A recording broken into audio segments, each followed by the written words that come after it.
Terima kasih Anda masih bersama kami di CNN Indonesia Newsroom dan selanjutnya kita simak informasi terkini seputar vaksin COVID-19.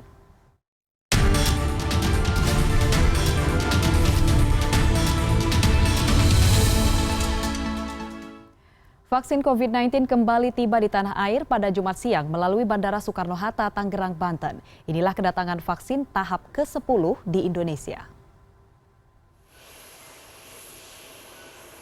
Vaksin tahap ke-10 adalah vaksin dari Sinovac yang berjumlah 6 juta dosis dalam bentuk bahan baku atau bulk. Sementara itu ada 482.400 dosis vaksin Sinopharm dalam bentuk jadi yang didatangkan dari Tiongkok. Kedatangan vaksin disambut langsung oleh Menteri Komunikasi dan Informatika Johnny G. Plate di Bandara Soekarno-Hatta. Menurut Johnny, sedikitnya 65 juta dosis vaksin COVID-19 dalam bentuk bahan baku telah diterima dari Sinovac, serta 8.448.000 dosis dalam bentuk jadi dari Sinovac, Sinopharm, dan AstraZeneca.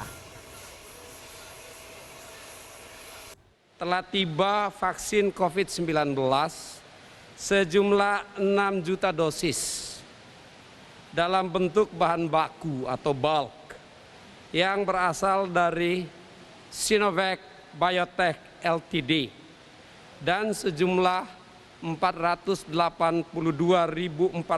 dosis vaksin dalam bentuk jadi vial dari Sinopharm China National Pharmaceutical Corporation atau Group.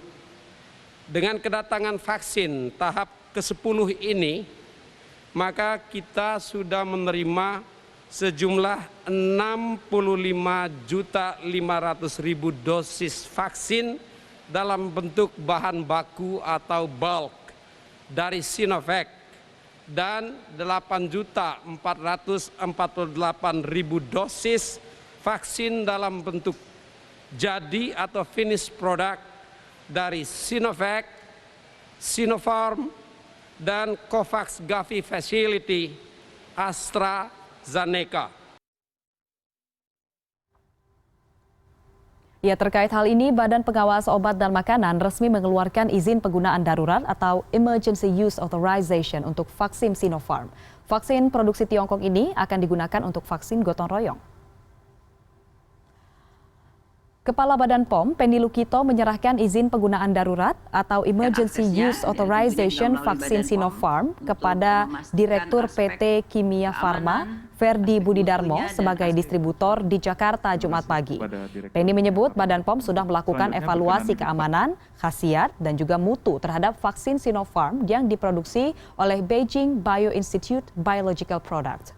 Serupa dengan Sinovac, Sinopharm juga merupakan vaksin dengan jenis inactive virus atau virus yang dimatikan untuk memancing respon imun. Penny memastikan vaksin Sinopharm yang akan digunakan untuk vaksin gotong royong oleh pihak swasta ini aman untuk digunakan.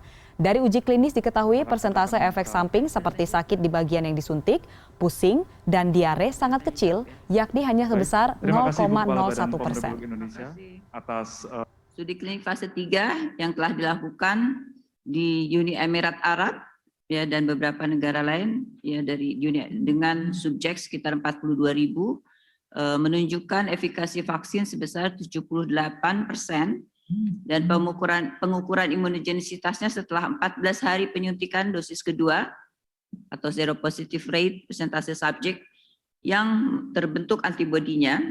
Ya, persentase relawan yang terbentuk antibodinya pada saat uji klinik netralisasinya adalah 99,52% pada orang dewasa dan 100% pada lansia.